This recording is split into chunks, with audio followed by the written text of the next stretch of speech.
Hello to all, जय Shri Krishna, Shri Radhe to all. तो कैसे हैं आप सभी? मैं सोचती हूँ आप सभी होंगे बहुत अच्छे और अच्छे हैं, तभी मैं आपके साथ पूरा एक टॉपिक के साथ फिर से पेश हूँ। तो आज मैं आपको बताऊँगी IRDAI के बारे में। IRDAI क्या है? Insurance regulatory and development authority of India, और इसका जो एक्ट है वो है 1999। ओके, अच्छा पहले बता देते हैं कि जो IRDAI है ये बेसिकली किसको रेगुलेट करता है, किसको गवर्न करता है। तो जितनी भी हमारे कंट्री में इंश्योरेंस कंपनीज़ हैं वो सब की गवर्नेंस होती है IRDAI से।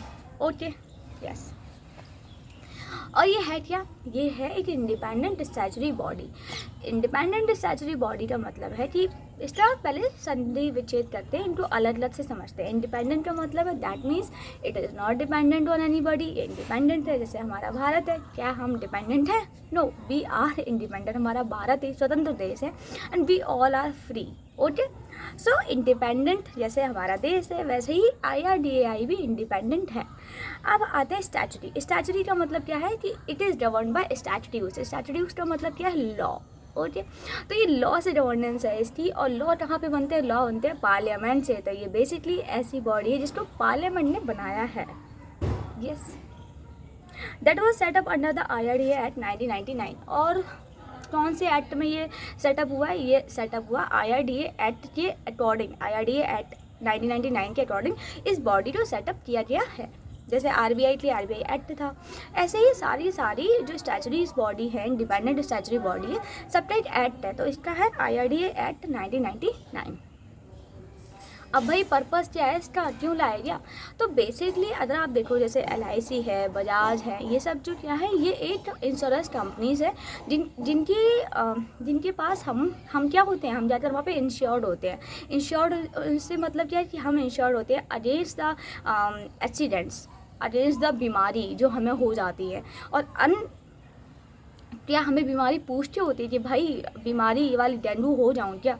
नहीं, ये सारी एकदम से होती है। तो ऐसे ही दुर्घटनाओं से बचने के लिए हम कराते हैं अपना इंश्योरेंस, क्योंकि आजकल के ज़माने में जब लोग इतना खर्चा करते हैं तो they don't have that much of money एक साथ। ओके, कि एकदम से कोई आजकल तो कोई डेंगू हो गया तो 2 लाख रुपए लग जाता है डेंगू को सही होने के लिए। तो इतना इंसान नहीं जोड़ के रख पाता है, तो क्या करता है कि इंश्योरेंस करा लिया, फिर इंश्योरेंस कंपनी पे करती है उस टाइम पे, फिर बाद में पॉलिसीज़ में पे होता रहता है, राइट। तो इस वजह से हमें इंश्योरेंस की ज़रूरत है। चलिए पढ़ते हैं। Its purpose is to protect the interest of the insurance policy holders and to develop and regulate the insurance industry. इसका पर्पज क्या है? इसका पर्पज है is to protect the interest of the insurance policy holder. भाई policy holders को बचाना है, policy holders के इंटरेस्ट को बचाना। सेम इसका भी काम वैसा ना जैसे सेबी का था। तो अगर आप देखो कि पॉलिसी होल्डर जैसे LIC में जाके इंश्योरेंस किया है, तो वो क्या हुआ? वो पॉलिसी होल्डर हुआ, और उस पॉलिसी होल्डर को बचाने के लिए IRDAI ने कुछ अपने रूल्स बनाए, रेगुलेशंस बनाए, जिनसे कि हम सब प्रोटेक्टेड रह सकें और अवेयरनेस रह सके, क्योंकि उनकी अपनी गाइडलाइंस होती हैं, वो इशू करते हैं, है ना। Okay, and to develop and regulate the insurance industry. और इंश्योरेंस इंडस्ट्री को डेवलप करना है, रेगुलेट करना है। It issues advisories regularly to insurance companies regarding the changes in rules and regulations। और ये इशू करते हैं एडवाइजरीज। और बेसिकली IRDAI जो होते हैं ना, वो इशू कर रहे हैं एडवाइजरीज को। समझ रहे हो आप? एडवाइजरीज हमेशा इशू करते हैं टू इंश्योरेंस कंपनी टू वो एडवाइजरीज इशू करते हैं regarding the changes in rules and regulation. So basically IRDAI क्या करता है? चेंज करते रहते हैं हर साल, हर 6 महीने, हर 3 महीने बाद कुछ ना कुछ चेंज होता रहता है। जब चेंज होता रहता है तो फिर कौन करता है? उनकी गवर्नेंस। जब चेंज कर रहा है तो इंश्योरेंस कंपनीज को वो चीज़ें माननी पड़ती है, क्योंकि भाई वो हेड है, IRDAI जो हेड है, पापा है, तो उसको सबको फॉलो करना पड़ता है। It promote the insurance industry but also control the various charges and rates related to insurance। और ये प्रमोट करते हैं IRDAI वाले इंश्योरेंस इंडस्ट्री को, बट सेम टू सेम वो वहाँ पे उसके लिए कुछ चार्जेस और फी भी चार्ज करते हैं। तो बेसिकली वो तो होता ही है। अब IRDAI अदरवाइज चलेगा कैसे?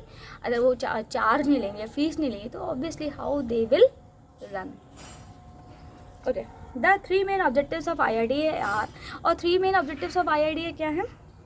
To ensure fair treatment and protect the interest of the policy holder, कि एक फेयर ट्रीटमेंट रखना है। कैसा ट्रीटमेंट रखना है? फेयर ट्रीटमेंट रखना है और प्रोटेक्ट करना है इंटरेस्ट पॉलिसी होल्डर्स के। हम सभी क्या है, हम सब जैसे मेरी फैमिली में हम सबका पॉलिसी है, तो कोई वही बेसिकली हेल्थ वाले ही ज़्यादा है, हेल्थ इंश्योरेंस हम सब ने करा रखा है फॉर एग्जांपल। तो हमें कौन प्रोटेक्ट करेगा? एक तो LIC करेगी और दूसरा कौन करेगा? दूसरा करेगा IRDAI to regulate the insurance companies and ensure the industry's financial sound. और रेगुलेट करना है किसको? इंश्योरेंस कंपनीज को रेगुलेट करना है और इंश्योर करना है कि इंडस्ट्रीज की जो फाइनेंशियल साउंडनेस है वो मेंटेन रहे। अब बेसिकली IRDAI वाली ये भी देखती है कि LIC ऐसा ना हो कि कोलैप्स हो जाए, है ना, नहीं, तो वो काम किसका है? IRDAI वालों का है। To formulate standards and regulation so that there is no ambiguity. और ऐसे फॉर्मुलेट करते हैं स्टैंडर्ड्स को, रेगुलेशंस को, रूल्स बनाते हैं जैसे कि एम्बिगिटी का मतलब क्या होता है? एम्बिगिटी का मतलब होता है, एम्बिगियस का मतलब होता है ज़्यादा बढ़ा चढ़ा के बताना, तो एम्बिगिटी ना रहे। ओके, तो स्टैंडर्ड्स और रेगुलेशंस को बनाते हैं। ओके, सब इम्पॉर्टेंट फंक्शंस ऑफ IRDAI। अब इम्पॉर्टेंट फंक्शंस क्या है? वो है ग्रांटिंग, रिन्यूइंग, कैंसिलिंग और modifying the registration of insurance company. और इंश्योरेंस कंपनी के जितने भी क्या करना है, उनको रजिस्ट्रेशन देना है, LIC को देना है, बजाज वालों को देना है, तो उनको ग्रांट करना है, उनको रजिस्ट्रेशन देना है, रिन्यू कराना है, हर 1 साल बाद 2 साल बाद रिन्यू कराना है, कैंसिल कराना है। सो बेसिकली आप समझ लो, उनको कैंसिल कराना है कि अगर कोई काम मानो LIC सही से काम नहीं कर रही तो वो कैंसिल भी हो सकता है, मॉडिफाई चेंजेस भी हो सकते हैं। Yes, levying charges and fees as per the IRDAI Act. और ऑब्वियसली चार्जेस होते हैं, चार्ज करते हैं IRDAI वाले, LIC चार्ज करते हैं, बजाज वाला चार्ज करते हैं। तो बेसिकली अपने इंश्योरेंस कंपनी से ये लोग चार्ज और फीस लेते हैं। क्यों भाई? IRDAI वाले क्या फ्री में काम करेंगे? वहाँ पे तो एम्प्लॉयज़ होंगे, तो वो कैसे एम्प्लॉयज़ को पेमेंट हो रहा? तो obviously they will charge. Conducting investigation, inspection, audit, etc. of insurance companies and other organizations in the insurance sector. Obviously बात है, इन्वेस्टिगेशंस होंगे, इंस्पेक्शन होंगे, ऑडिट होगा, इंश्योरेंस कंपनीज के होंगे, कौन कराएगा? इंश्योरेंस IRDAI वाले। Specify the code of conduct and providing qualifications and training to intermediaries insurance agent. और ऑब्वियसली बात है यार, इंटरमीडिएरीज की कोड ऑफ कंडक्ट कौन? अब इंटरमीडिएरीज कौन हुए? अब जैसे फॉर एग्जांपल सबसे पहले IRDAI हुआ, उसके बाद LIC हुआ, LIC के बाद LIC के जो इंश्योरेंस एजेंट होते हैं तो वो बेसिकली कौन है? फिर उसके बाद हम सब है, पॉलिसी होल्डर्स। तो जो इंश्योरेंस जो एजेंट है उनको ट्रेनिंग प्रोवाइड करना, उनको बताना कि कैसे सब वर्किंग होती है, तो ये सब काम कौन करेगा? बेसिकली IRDAI ही करेगा, ऊपर वाला अथॉरिटी ऑर्डर देगा। ओके, इम्प्लीमेंटेशन का काम LIC का हो सकता है। Okay, regulating and controlling the insurance premium rates, terms and conditions and other benefits offered by insurers। Basically ये करना है। और IRDAI वाले क्या करते हैं? IRDAI वाले जितने भी ये इंश्योरेंस प्रीमियम रेट्स, तो बेसिकली क्या होता है, जैसे LIC है, अब LIC काम किसके अधीनस्थ कर रही है? LIC काम कर रही है अधीनस्थ किसके? IRDAI वालों के अधीनस्थ काम कर रही है। तो बेसिकली इंश्योरेंस प्रीमियम के जितने भी रेट्स होते हैं, जितने भी टर्म्स एंड कंडीशंस हैं, जितने भी बेनिफिट्स हैं, वो सब कौन चार्ज करेंगे? कौन बताएगा?